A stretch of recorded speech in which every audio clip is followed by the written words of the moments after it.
both as the Senator of the Federal Republic of Nigeria and as a victim of insecurity in this country. Recall, Your Excellency, my distinguished colleagues, a few months ago, armed men invaded my house in my village, over 15 of them, all bearing AK-47 rifles, abducted my stepmother, abducted my two brothers. Villagers came out, confronted them, released my two brothers, and went out with my father's wife, who left behind an 11-day-old baby. Also, Your Excellency, few months ago, the same bandits came back to my village and killed the ward chairman of my party in my own ward. I am a victim.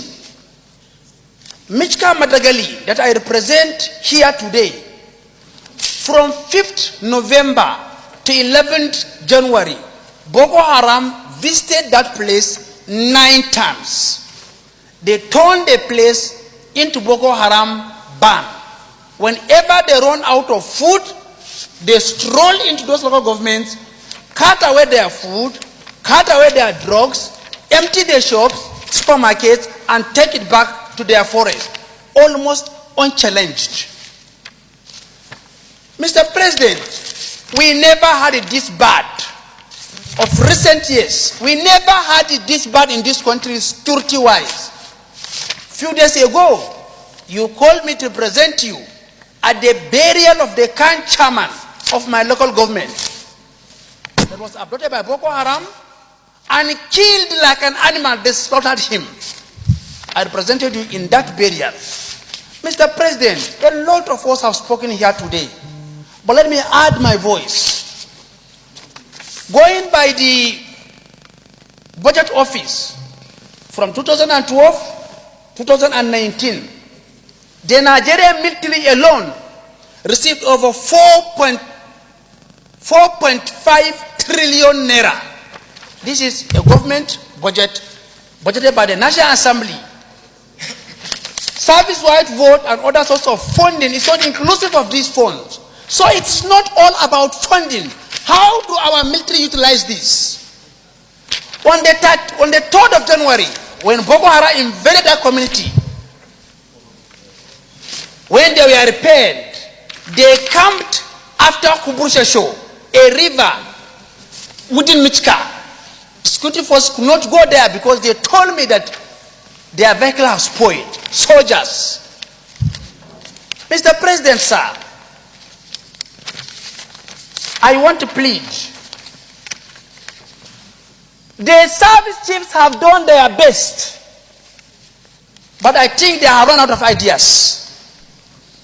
When they came in, they came with vigor, they came with force, they came with strength, and we are seeing results. Things have deteriorated. I am calling the service chiefs you appointed on the 13th of July, 2015. As of today, the service chiefs have been in office for 4 years, 6 months. We are talking about overhauling the security architecture. There is grumbling within the military. They are grumbling. Silence is no longer golden here. Let me borrow the word of my sister. Yesterday's we are survivors, are today's victim. Today's survivors are tomorrow's victim. Mr. President needs to reject the security apparatus, and if we need foreign help, we should not be ashamed of asking for foreign help to come and help us. Today in Borno State, virtually all trunk A roads are shut down in Borno State. Trunk B roads are also shut down in Borno State. Nobody dare move. I call on the President Commander-in-Chief of the Armed Forces to look inward.